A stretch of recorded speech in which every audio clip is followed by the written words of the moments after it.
fascinating. Welcome to the Deep Dive, your shortcut to being truly well-informed. Today, we're embarking on a pretty fascinating journey.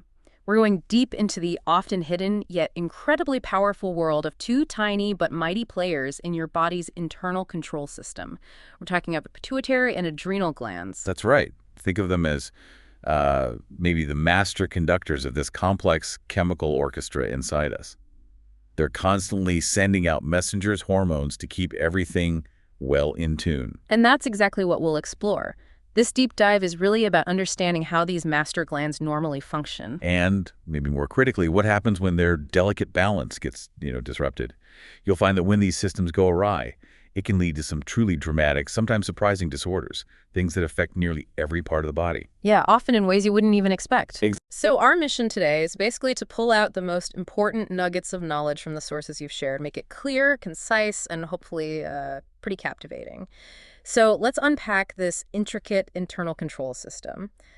Let's start with the undisputed master gland itself, the pituitary. Yeah, the pituitary gland absolutely earns that title, master gland. It sits right at the base of your brain. It's tiny, about the size of a pea. Wow, that's small. Yep. But it controls so many other endocrine glands all through the body. It's cleverly divided into two main parts, two segments, and each one has its own specific jobs, its own hormones. Okay, so diving into this master gland, how's it organized? You said two main segments. Let's start with the anterior pituitary.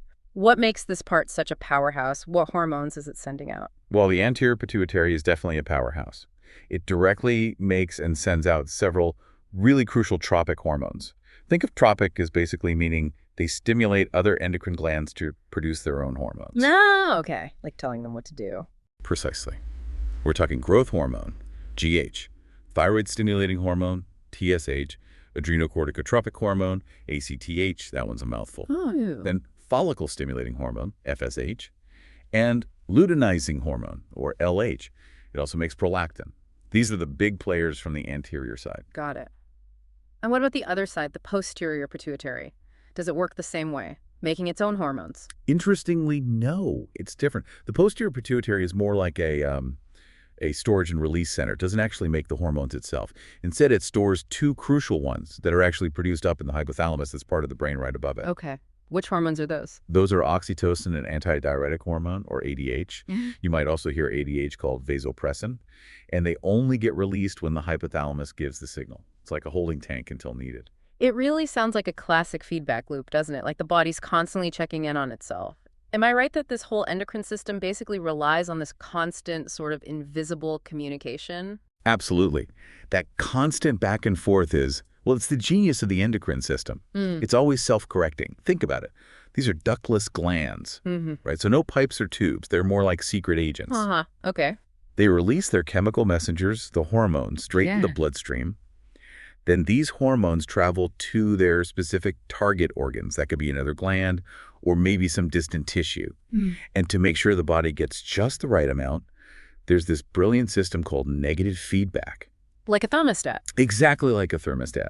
If there's too much of a hormone floating around, the target organ sends a signal back, basically telling the pituitary, okay, slow down production, keeps everything in balance. That system sounds incredibly precise, almost delicate. It is. But the moment that master control, the pituitary, gets out of sync, wow, the ripple effect must be huge. What happens when, say, those vital growth hormones go wrong? Right. That's where things can get really interesting and lead to a whole spectrum of disorders. Let's start with too much growth hormone, specifically a condition called acromegaly. This is caused by the pituitary pumping out too much growth hormone hypersecretion, but, and this is crucial, it happens after puberty. Right, that timing is so important because the person's growth plates, the things that make you taller, they've already fused, closed up. Exactly. So the growth doesn't make someone taller. Instead, it leads to some, well, pretty striking and, importantly, irreversible changes. Correct. You see an increase in the size of body parts, but not height. The bones and even the soft tissues in the face, the jaw, hands, feet, they all thicken. You can picture it. Someone's forehead might start to bulge, their nose gets kind of bulbous, lips thicken, teeth can spread apart, often causing an underbite. It's a very distinct physical transformation. Wow. And beyond just the visible changes, people can have joint pain, serious muscle weakness, trouble speaking or swallowing, sleep apnea, even sexual dysfunction and enlarged organs.